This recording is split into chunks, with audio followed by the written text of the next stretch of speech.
Hey, everybody, welcome back to Something to Complain About. This is A. I'm here with T.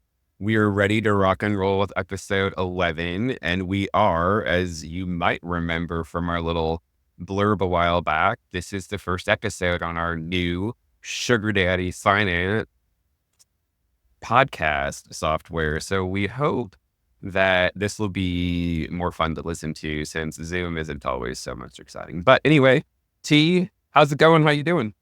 Oh, it is going so well. I'm sitting here thinking I'm almost 48 and this is my first sugar daddy. So I'm a little behind the curve there.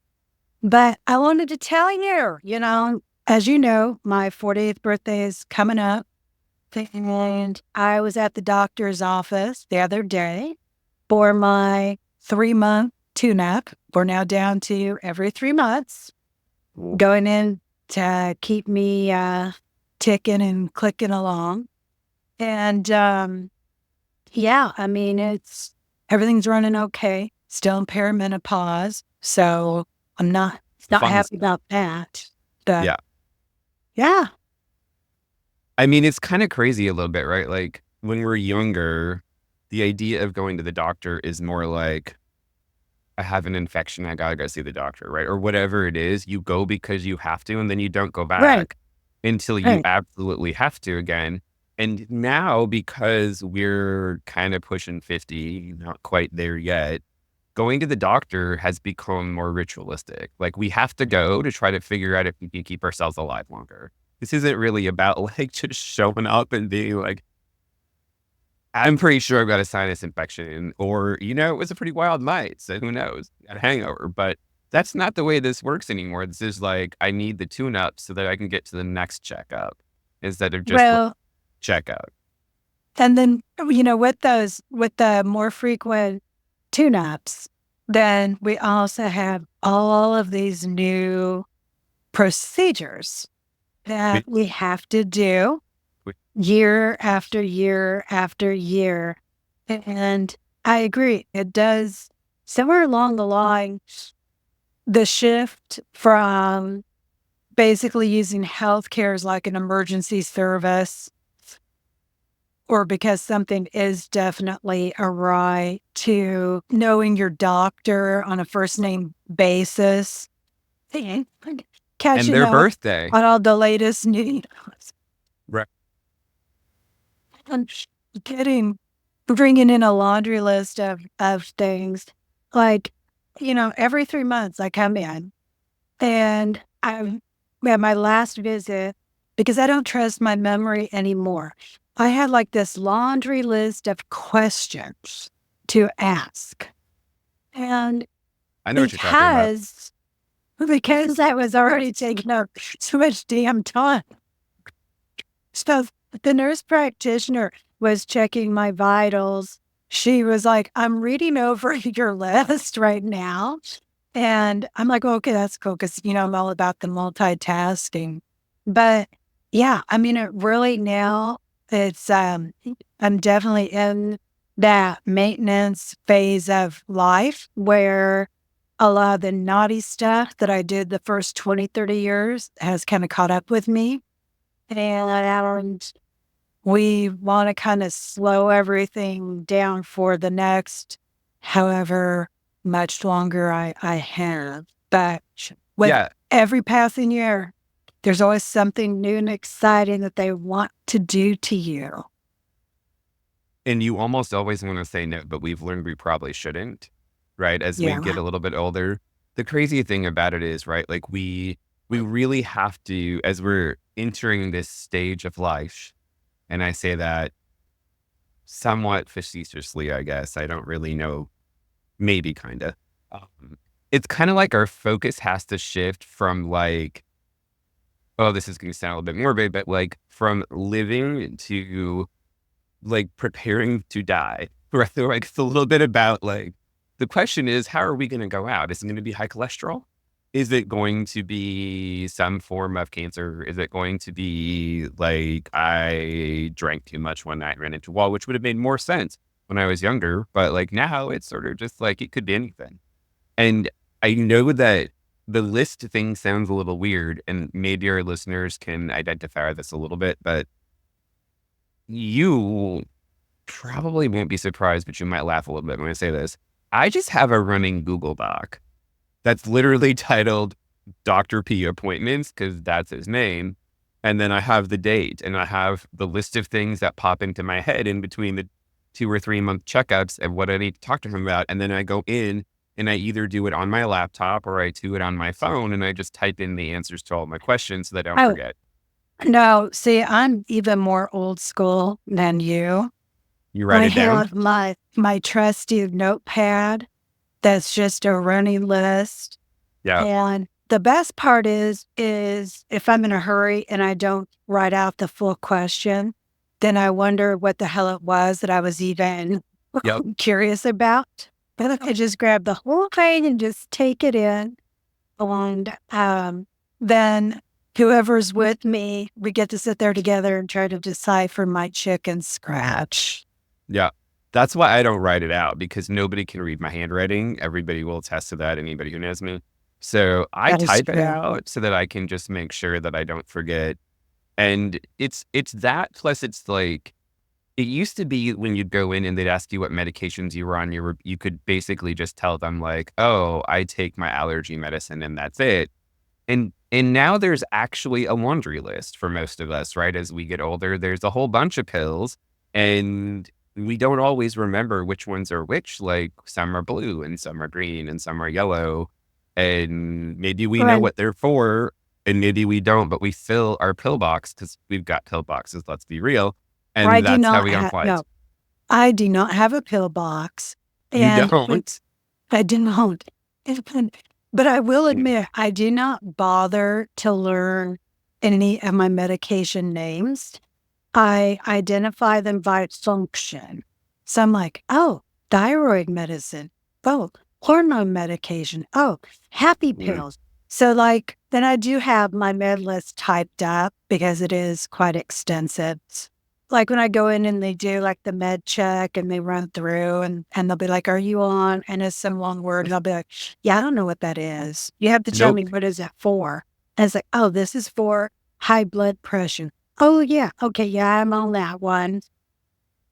Yeah, I'm on the thyroid. That's fair. Well, yeah. Because it's a whole different deal, right? Like, as we are now in our mid to late 40s, the entire annual visit is sort of just a, hi, how you doing? I'm going to run some labs. I'm going to see you in 3 months anyway visit, right? Like, it's not really like I'm only going to see you just this one time until next year.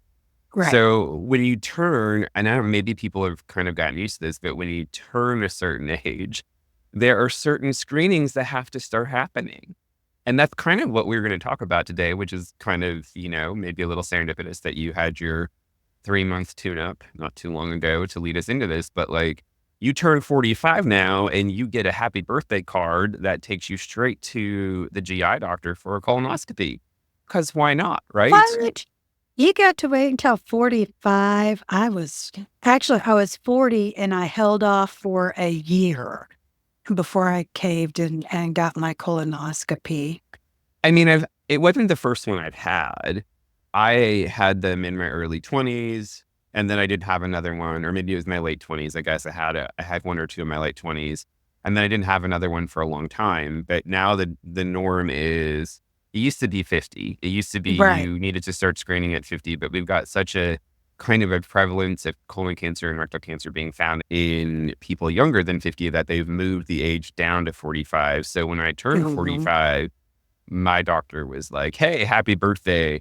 Here's your referral for a colonoscopy. And I looked at him and I said, I think we really need to have a conversation about what an appropriate birthday gift is. This is not an appropriate birthday gift.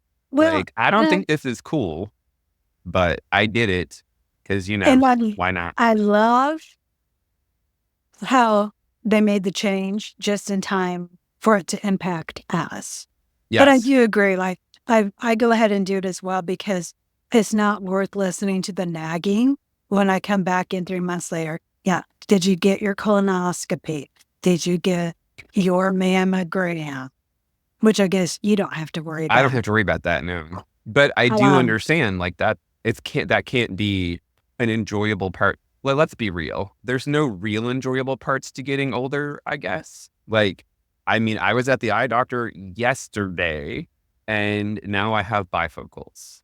So, you know, I guess here we go. Like, I mean, and I'll tell you what, I've had bifocals for years, so the bifocals are new, but I have to get stronger bifocal. Oh, nice. Mm. And I'm just going to be like, it was funny because when I walked in, my eye doctor was like, "So how are the bifocals for the last year?" And I was like, I actually looked at her, I was like, "I wish I had done it years ago."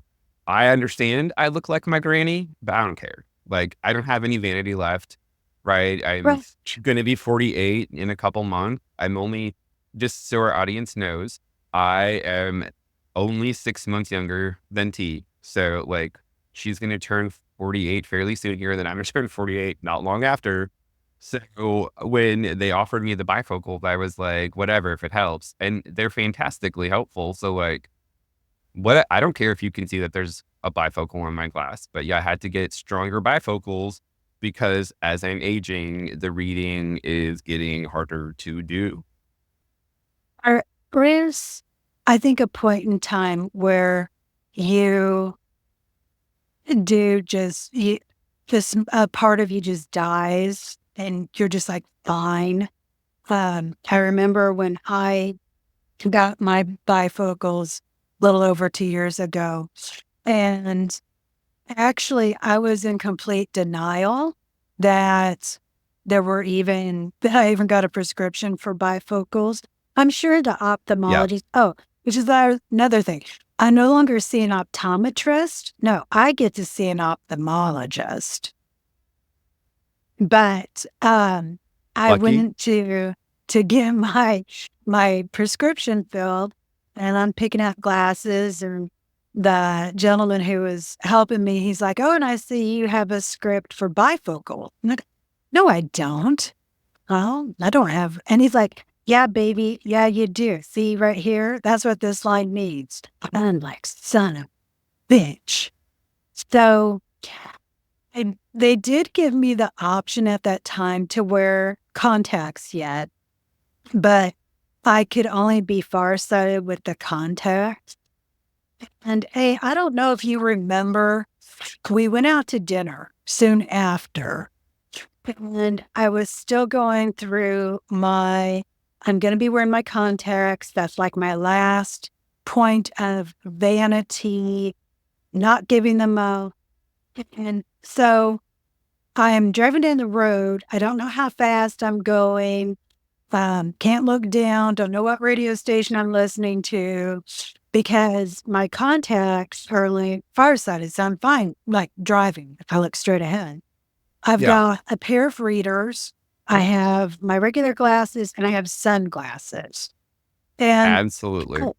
I think the best part was that we showed up at the restaurant, and it's gonna be that time of day, kind of dusk, where it's getting dark outside and I have a hard time seeing, and the restaurant was dim, and you were having issues with your glasses that evening.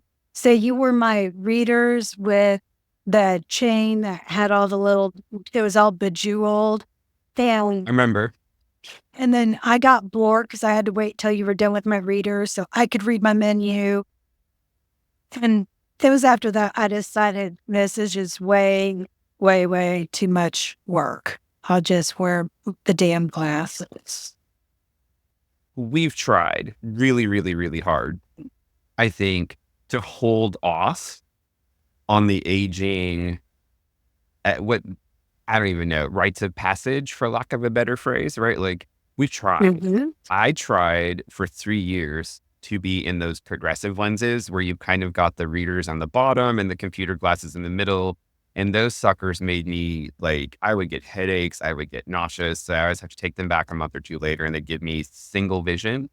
And I just take my glasses off to read, which meant I was breaking glasses because I was taking them on and off so much. Finally, she just Mhm. gave me the stupid bifocals and now I'm good.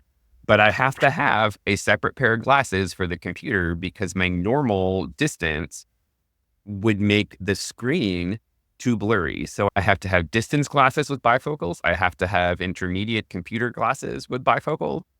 and I have to have driving glasses with bifocals. So Right. I somebody am also, now. like, we almost kind of got to win the lottery too as we get older, because all this shit costs a dang lot of money. I'm thinking, like, I remember when I was turning 40, saying, boy, that was like the big year. Guess what? Now you get to do mammogram. Now you get to do a colonoscopy. Go to the optometrist. Oh, now you have to go to an ophthalmologist. Oh, and then getting the, oh, I see you're turning 40 talk from the eye doctor. And I'm like, were we all designed to die before we turned 40? Like, are we out with the evolution? Let's be real. Most humans until the last couple hundred years, right, didn't generally live much past 40.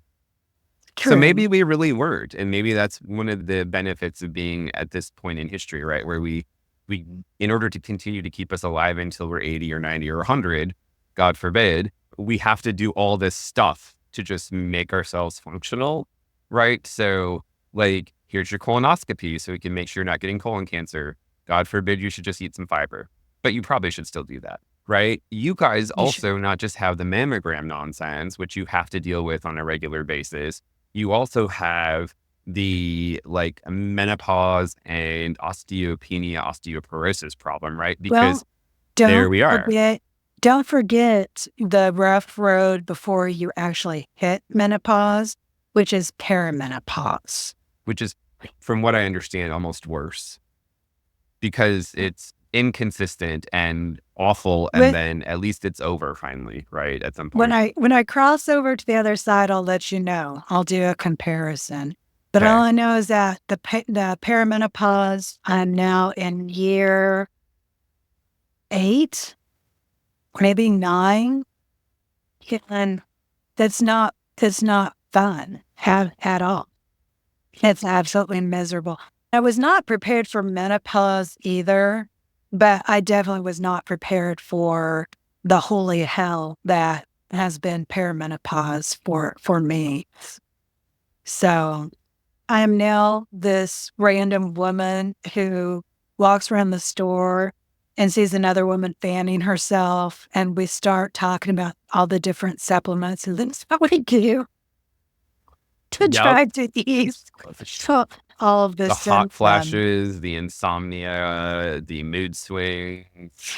There, there is an old episode of The Simpsons where one of Marge's sisters is going through menopause, and there's like a blizzard, and she goes out into the blizzard and just basically just swan dives into a snowbank, and she's so hot that it melts all the snow, and she goes, "I still can't cool down." That's true. I will go outside in the dead of winter, like when we had sub-zero temperatures last winter. I will go out in a tank top and shorts and still be like, "Oh my God, I just cannot cool off." So, I mean, I shouldn't I it's shouldn't all laugh. different. Like, I'm fortunate in the sense that I don't have to experience that or the mammogram nonsense. We both get to experience the eye doctor crazy. We both Yes. get to experience a colonoscopy crazy. I don't know about you, but I get to have my cholesterol checked on a extremely regular basis. Oh, So we're yes. trying to figure Me. out if that means that my heart will someday not be good or if there's any blockages or whatever, which just kind of takes me back to the whole thought of we're really not talking about living here again. We're talking about staving off death. Well, yeah, but I mean, it's also like the quality of living too. And I think, one approach I try to use, because as you know, with my family, uh, and especially like with my mom, they caught her cancer far too late Yeah. to, do anything other than manage. So I try to think of things like, I'm having the opportunity to have these screenings so that if something does happen, I'm not at stage 4 like my mom, for stage 3 like my mom's cousin. Then maybe they can find it at stage 1.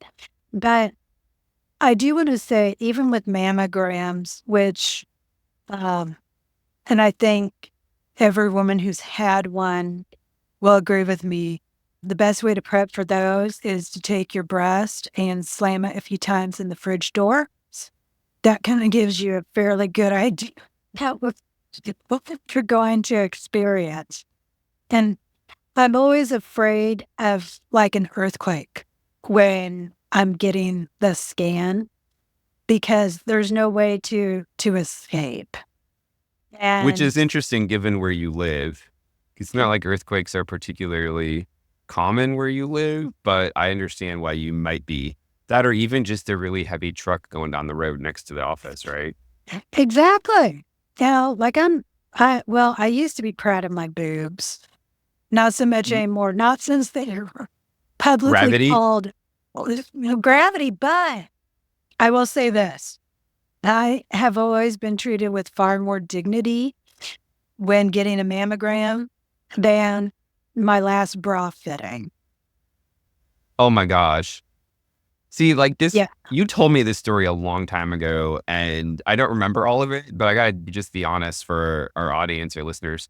I didn't know this was a thing.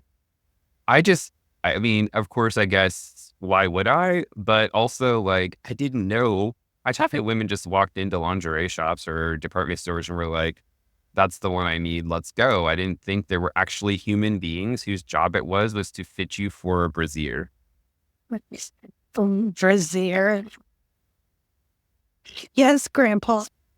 I just figured people would like that word for something. I mean, I've never really used it before, but you know. Well, I will say most, well, I think most women at some point have guesstimated what their bra size is. And odds are you're wearing either the wrong band size or cup size without being properly measured. And people are actually trained in how to measure for a bra, believe it or Yeah. not. I So, didn't until you told me about it. I had no idea it was a thing. yeah, you just go into a department store and you go to the lingerie section and say you need to be fitted for a bra. And usually the individual who will measure you is discreet. The Mm. last one I had was not discreet. And so the entire second floor of the department store got to hear about how my boobs were too old for the bra that I was wearing. That's a thing. It's done. Bras. Paris. There's Well, an age range too, not just a size thing. Like you can have two old boobs. you can have too old boobs. I didn't know And that.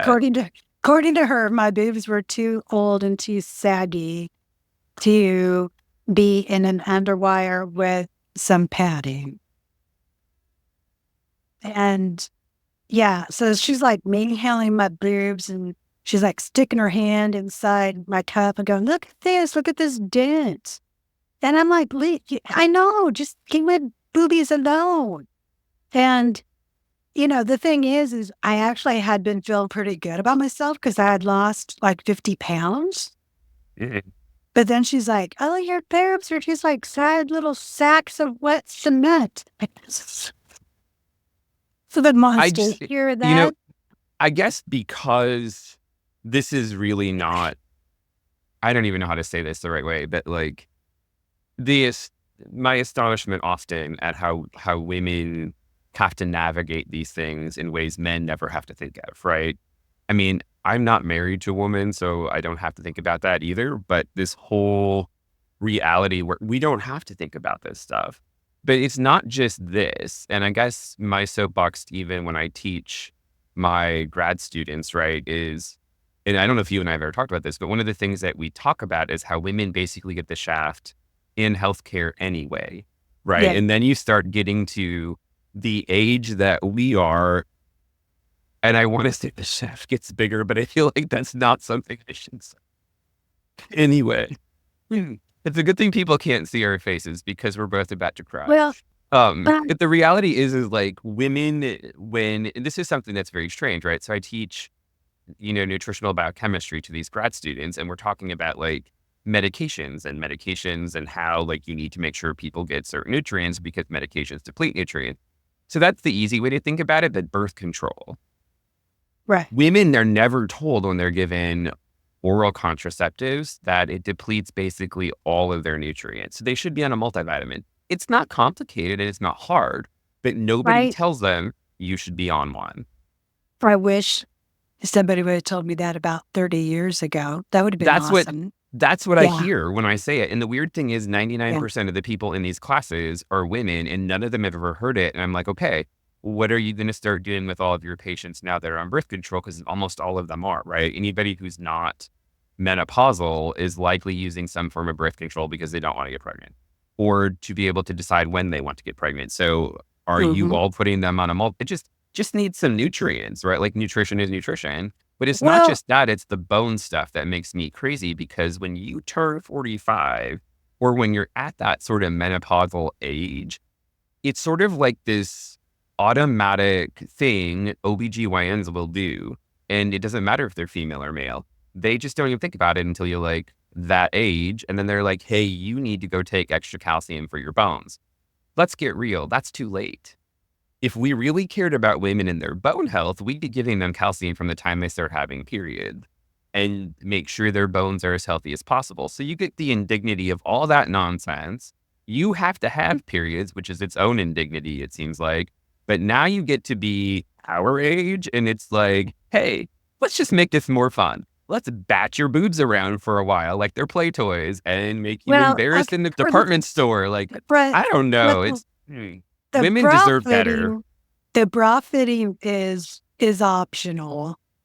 So, well, but people probably do it, right? Because they want to be comfortable. Right. Because bras are generally, from what I understand, not particularly comfortable, even if they're good. Right. That is true. So, yeah, I mean, you do want to get measured and you do want to be fit. And if you want to do it cheaply, because I know cost is always a concern, you get measured for free, buy the cheapest bra, then go like to Target and get the bra in that size. That's what I do. That makes sense. I'll buy one of the, $60 bras and then, oh no, I'm good. Me and my saggy titties, we're going to go to Target and stock up. Instead of takes a whole new idea of the TNA show, right? Like, here we are. How we doing? It's all right. I mean, this is sort of the craziness of birthday procedures that we were talking about, right? Like you get these, you get your cholesterol checked, you might need to get an echo or a stress test. So welcome to checking your heart again. It's all, like I said before, it's all about making sure that we can get to older age.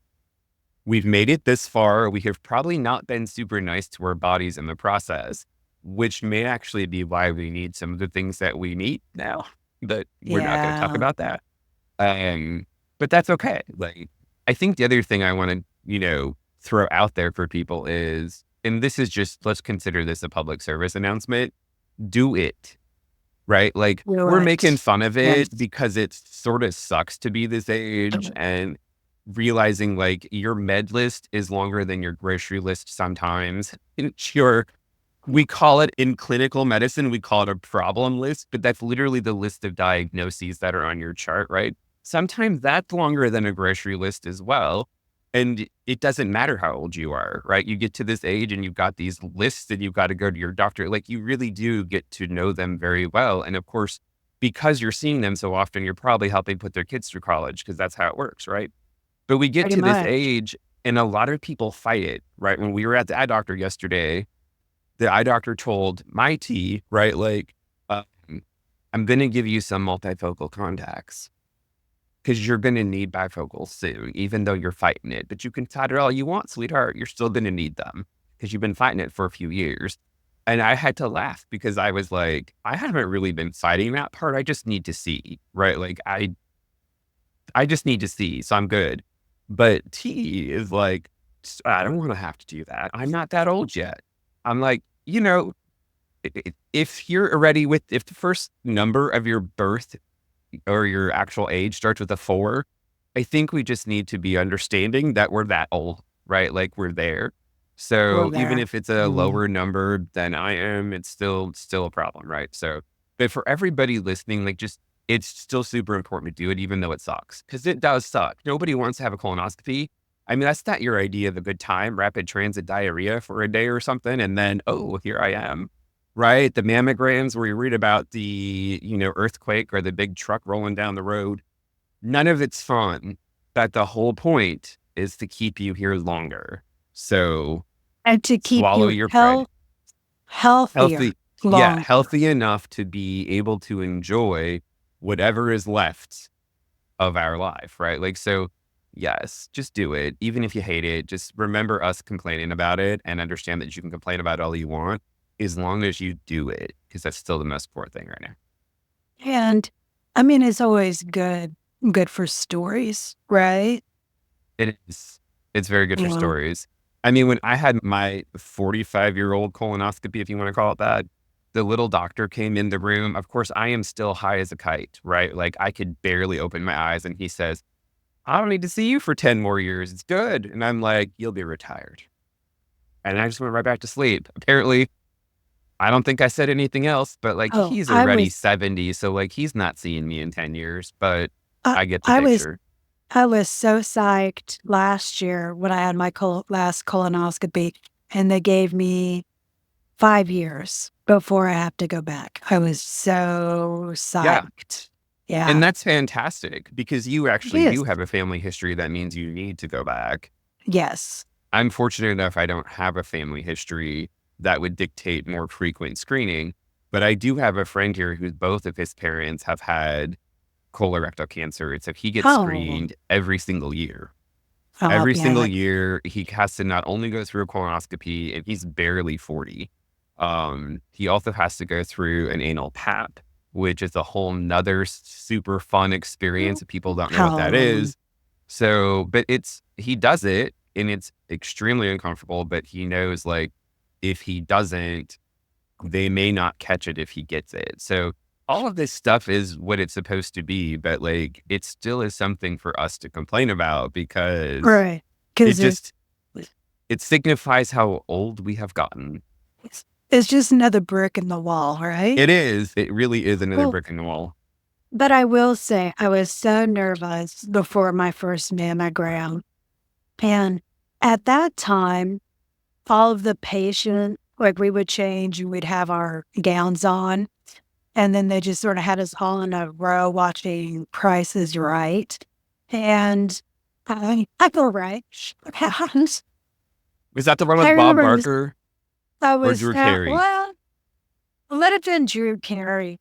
And I remember I was so nervous, and there were like 5 of us sitting there, and they were all like they were older than I was, but like, one was like my grandma's age, one about my mom's, then 10 years older.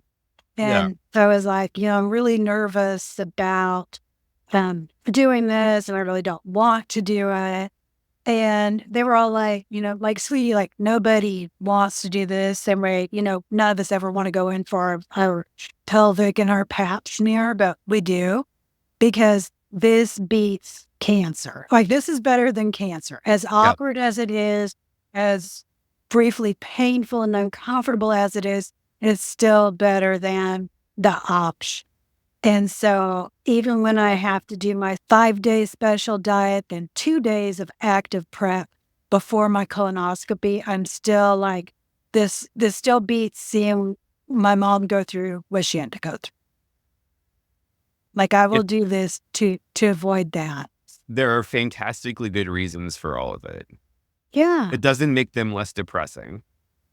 No, it doesn't. Well, and I tell you what, like I go through this, I do not want my mother to come back and haunt me for that. And she would. She would too. She would. I mean, at this point, it's honestly a little bit miraculous that she hasn't already. But that may be a conversation for a different day. I mean, she could come back for so many reasons. She really could. She really could. T's mom was fantastic. She's still fantastic, even though she's not with us anymore. But she will one day show up in something to just check on you, and and probably slap me upside the head. And she wouldn't be C if she didn't, right? Like that would just be exactly what you would expect. But I know it will be her if she said, I'm disappointed in you. Because It's the check mom guilt. Right. I knew I It's was something in that they're just trouble. genetically given. It's true because like if she would yell at me, I'd be like, yeah, whatever. But if she would stay super calm and just say that's what always broke me. Yeah. It's funny Because, how we were whatevering even back then, right? This well, is just yeah, us as we are. So, it I is. mean, as sad as it is that we have gotten to this stage in our life, or is sad's maybe not the right word. We're grateful we've gotten to this stage in our life. We just wish it would not have come so quickly, right? Like it I just know. came way too rapidly, and now we're here. Grateful that we're here. A little annoyed by the crap we have to do to stay here for the next 35 years, but we're going to do it because we're going to do it. So I think that's the goodest place of any to just ask our audience if they have any of their own stories, right? Share anything in the comment that you want to about your own happy birthday procedures, things you maybe have to do on a regular basis at the doctor that just kind of a hallmark of our generation reaching this age. Anything else you want to throw out there, T? No, I mean, I think that's it. Maybe one other thing, uh, if anybody has a bra measuring story, Oh do, yeah, we'd do you like to hear share? that. Or was I the only one who was publicly manhandled by a mean little lady? Let us Um, know.